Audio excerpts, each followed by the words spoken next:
I'm Cynthia James, and this network is about changing lives one woman at a time.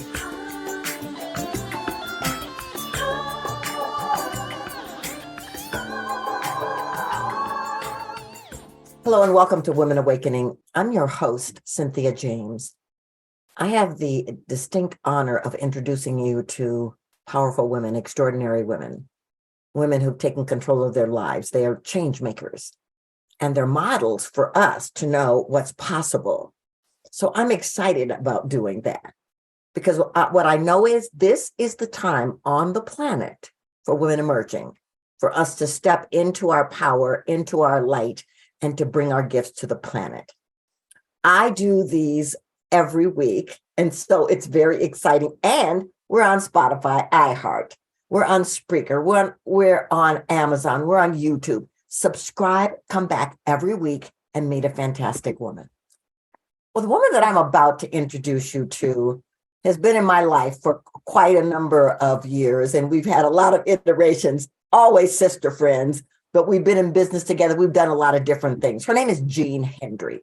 She is a brilliance and presence coach. She's a transformation expert, and she really supports people, but mostly women, to stand in recognizing their own unique brilliance and bring their brilliant best to the world. I love that, right? So she asked the question, do you lack confidence? Do you find that you're comparing yourself to other people, right? She asked the questions, what do you need to do to remove things to stand in your own power, right? So what I love about Jean is that she is, she's the kind of friend everybody wants to have. She's loyal, she's brilliant, she's honest, and she carries that energy into her work life.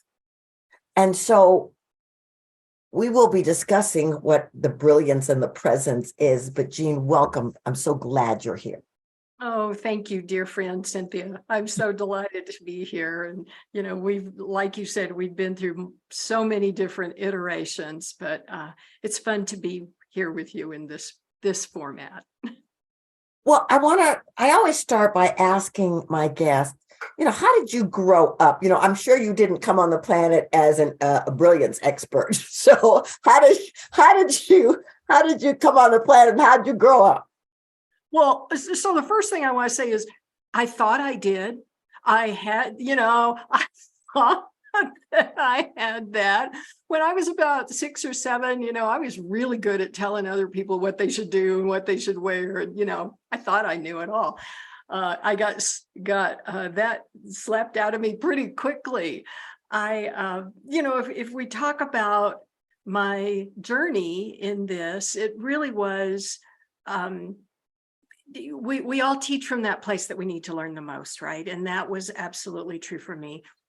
The way I grew up, I was the oldest of 4 kids, and my mom had a mental illness that was undiagnosed for years. And so what I learned was how to be a chameleon, how to be whatever somebody else needed me to be in order to stay safe and in order to keep my siblings safe, right? And what happened as a result of that whole journey was that I lost me along the way. When you are, and I think so many of us women do this, but we turn ourselves inside out to be something what we think other people expect us to be and how we need to show up. And so I was not even aware that I had done that, and until I kind of reached this crisis point in my life of going, wow, I don't, if somebody asks me what I want, I have no idea. I have no idea what I want, who I am, what I really want to do with my life. So that kind of really started the journey. And that was, early 40s. I spent a good part of my life being what other people wanted me to be, or what I thought other people wanted me to be. Yeah. And so I'm just going to fill in a little bit here because you grew up in Texas on a farm, and yet you had a sense of style from the very beginning, which is why you thought you could tell people stuff. I get that. But what is interesting to me is, and I want to say this to the women who are listening, you know, your life is not a linear journey. Because I happen to know you've worked in corporate America. I happen to know you've had different businesses, right? And but was this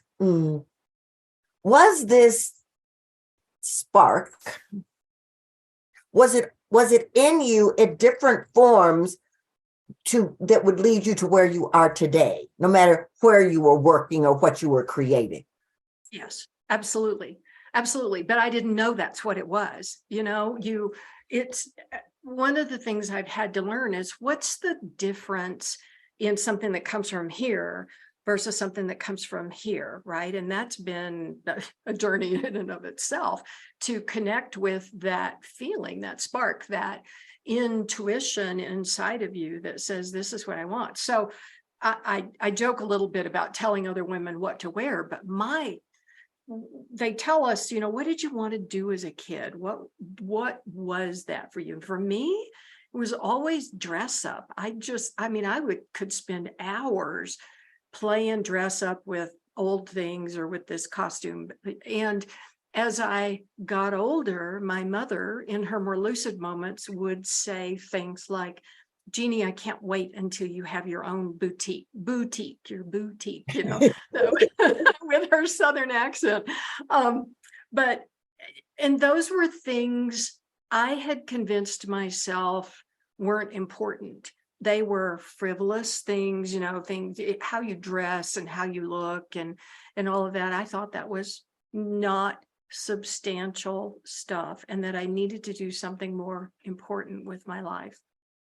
And so I had that interest from, the time I was really little, but I always pushed it aside. It was a hobby, or it was something I like to play with on the side. It wasn't important work until one day I finally woke up and realized it is important. But the reason it's important is because how we look, how we show up in the world it's a demonstration. It's our self-expression. It's how other people view us. It's how we feel about ourselves. And so if you are disconnected with who you are, then you try to dress like you should or like somebody else because you think that's cute or you want to be like that. That is disconnected. But when we're in alignment with who we are, then we can begin to use how we look, how we dress, how, all of those things to be a powerful form of self-expression that in fact works. It's kind of a circular, I dress this way because I feel like this, but then when I dress this way, it makes me feel more like me, right? More powerful. And so it's a very sympathetic cycle, if you will. Yeah, so this is important because I want to talk about what it says on your bio is that you are a brilliance and presence expert. And so I think the presence is how you show up in the world and how you dress and the energy. But tell me, what's the brilliance and why is it important? Oh, good question. So that's another one of those self journeys that I finally had to come to, right? Which is what I call your brilliance is that genius inside of you that each and every one of us has. It's that giftedness, the unique things that we bring to the world that nobody else can in the same way. And I have believed that is true for a long time. But the difficulty I had was seeing it in myself. And I finally kind of came to this crisis point of realizing if I could believe that for you and for her and for her, if I could see that in everybody else, did I really think I was special enough to be the one universal exception who didn't have that? I mean, it didn't make logical sense. So then I had to really stop and look at where am I hiding? What am I hiding from? And where am I not telling myself the truth? Yeah. And getting to the owning of my own brilliance and then helping other women see it in themselves, because we have this real, whatever it is we've done to ourselves to say, oh, we're modest and we're humble and and I'm not saying be arrogant, but I am saying own it, because you've got it. You just need to define it, know what it is, and bring it to the world in terms of your best expression. What does that look like for you? Yeah, and I love that. So, ladies, Jean and I worked with entrepreneurs. We had a company called the Academy of Women Emerging, and one of the things that we would do, it was Jean would lead us through the creation of our own brilliance statement, and so I want you to describe what that is, because it's not a normal, this is my mission and this is my vision. Good, thank you, because that's true. It can be part of that, but this is really different. So your brilliant statement, when I work with women, this is the place we start, because I am going to help you with your best colors and your shapes and your styles, and how is it you want to express in the world. But until we've connected to your heart and the giftedness of you, we can't do any of that, because it's out of integrity. It's out of alignment for us. So your brilliant statement is a compilation, and we kind of go through a process of identifying, first of all, what it is you think you're good at. If we're really being honest with yourself, what are those things? And then we go through several, you can do strengths tests, and there's some outside assessments that we consider. It's all about what's resonant with you, but that's input. And then we go ask some people who are really close to you, who see you in ways that you might not see yourself. Now, I'm never an advocate for defining ourselves from an external perspective. I don't believe in that, but I do believe there can be good insight and input that we can take in for consideration. So we take all this information and this, all of the things we hear and all of the things we know about ourselves, and we begin to craft a statement. And this is very intentional. It is an I am statement. And Cynthia, I know you talk about the power of I am all the time, but I am allows us to claim that for ourselves. We own it. And it is, I have kind of a template, which some people tell me is very wordy. And you know what? I don't care. I want you to use as many words as you need to define who it is that you are. But it is, I am multiple adjective, noun. So I am a brilliant, compassionate leader, teacher, guide, right? So adjectives, nouns, who uses her unique gifts of, okay, and mine in particular, I have two major gifts that I think that I bring: logical analysis and creative design. So I use those two gifts in service to women, to help them see themselves and bring their full power to the world. So it is an I am statement of claiming who you are, your authenticity. And the other thing that I tell people is this is not aspirational. This is not someday in the future, I will be this if I work hard. It is, this is who I am right now in this moment when I am at my very best. And I also have to say, you must be a really magic person if you always show up as your best, because I don't, that's not me every day.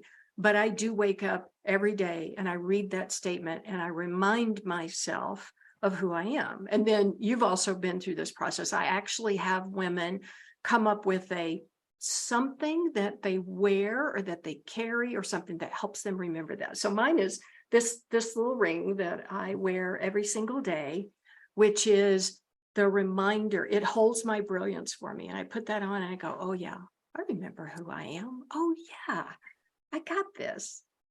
I love that. I read my brilliance statement every day, and I also have rings that I wear that do that. So Jan, you are so gifted at what you do, and I know that you work with leaders and entrepreneurs and individuals. But I want to talk about transformation, because in your lifetime, you have transitioned on multiple occasions. You know, from corporate to having your own business to having another business, you've transitioned. I also know that a great deal of what you do is that you are a seeker, a spiritual seeker. So tell me how those two things go together. So how how transformation and spiritual seeking go together? Yeah, that's a journey in and of itself, isn't it? It's I think at some point in our lives, most of us reach that point of going, wow, I mean, is this really it? Is this really what I'm supposed to be doing? And for me, there's just always been this inner restlessness, if you will, about, gosh, I don't know if this is it, or I don't know. And so I was always seeking outside of me. And it's been a really incredible journey of learning. It's never out there. It's never out there. It's always in here. And so the transformation for me has been driven by the seeking, no question about it. But the transformation is the recognition of that incredibly rich world that lives inside of me and who it is. And Cynthia, I know you've heard me say this many times, but I absolutely firmly believe that we each have this brilliance and this genius inside of it. And it is our job to bring that to the world in the very best way we can. It's our responsibility. And so for me, the transformation has been from looking outside of me to what other people or what I thought I should be doing in order to be successful in the world, to connecting to who this person really is and looking at what are the creative ways that I can bring that to other people to help them have that same kind of recognition. Yeah, I think it's so important. And me, like you, I was a chameleon. You could talk to several different people and they tell you they dated different people because I was what they wanted, how they wanted to show up, or I was in whatever job I was in, I was what they needed. But I think what's important about what you are saying, it has to do with the fact that when you own your own brilliance, when you claim it, when you become responsible for delivering it, then there is no more need to get outside approval and validation because you can stand in your power. That is true. And I also would just like to be very clear, at least for me, that's not just like a switch that turns on and you never do that again. I just had a little experience yesterday there where I had to talk myself down off of a ledge a little bit because somebody externally to me made a decision that, I immediately took it in as something wrong with me or something I had done that, caused this, when the truth of the matter is that's not true. I know it's not true, but there was that old story part of me that just went, oh, what did I do wrong? And, so it's every day is a new opportunity to stand in that place of your own power and to practice, right? Being you. Yeah, I think it's so important because there is no rival. You all have heard me say this 100,000 times, I'm sure. But what is important is what I loved about what you just said, Jean, is you had that experience. You were having the reaction to it, but you also paused long enough to go, oh, that's not true. That's not me. And so what I think is important about the work that you do, and ladies, I hope you're paying attention, is that when you get secure within yourself, you're not always going to be focused and strong and on it, but you have the tools and the capacity to move back to center. So, Jean, how do people find you? Well, and I'd love to tell you, and what you just said triggered something in me, so let me give you how you can find me, but then I got to share one more thing with you, if that's okay. So my website is beyourbrilliant.best, and it is .best, not .com, beyourbrilliant.best. My Instagram is bebrilliantbest. And my Facebook is Be Brilliant. So I love to hear from people, and I am so happy to support in any ways if you want to reach out to me in any regard. What I want to share with you is what you just said triggered something in me, because in the work that I do, so we always start from the place of brilliance. But one of the things, and I know this is something you teach too, but the energy that we hold about ourselves, that place of self-identity, is responsible for what we attract into our life, what we pay attention to, right? So that when we are coming from a place of I'm not enough, guess what messages you get from the universe back, right? I mean, you're getting all kinds of messages, but you've got this little thing in your brain called the RAS, which the reticular activating system, its job is to help you focus on the things that are important to you. So when you have these beliefs that you're not enough, you're not pretty enough, you're not worthy, whatever, your RAS is looking for things that reinforce that. And sure enough, you're going to find them. Yesterday I could have spun out into that, oh my gosh, I'm not worth it. But when you have a self-identity that starts from that brilliance statement, you create an energy that you put out in the world that says, hey, man, I'm this, I am brilliant, and I am good at this, and I'm compassionate, and I am whatever it is, right? And that little RAS goes, sure, I'll find, and you start bringing those things in. And so it's this complete cycle. And one of the things that I believe so strongly is that how we dress, how we present ourselves in the world helps us hang on to that identity, right? There's actually research, and you know me, I'm such a research nerd. I love the science behind all of this. There is research that says what we put on our bodies matters because we ascribe energy and attributes to that.